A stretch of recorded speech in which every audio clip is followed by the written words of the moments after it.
বন রুটি, বন, ভাত, boiled rice, চাউল, rice, চিরা, flattened rice, ফ্ল্যাটেন্ড রাইস মানে চিরা।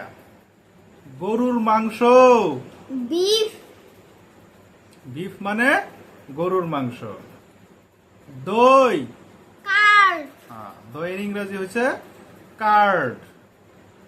ডিমের কুসুম, yolk, ইয়ল্ক, YOLK, ইয়ল্ক। ইয়ল্ক মানে ডিমের কুসুম। ডিমের ইংরেজি কি? ডিম। egg, এগ, এগ মানে ডিম, আর ইয়ল্ক মানে ডিমের কুসুম। বড়া অথবা পকোড়া, আমরা পকোড়া কই যে, পকোড়া অথবা বড়া। এই বড়ার ইংরেজি কি? soup, chop.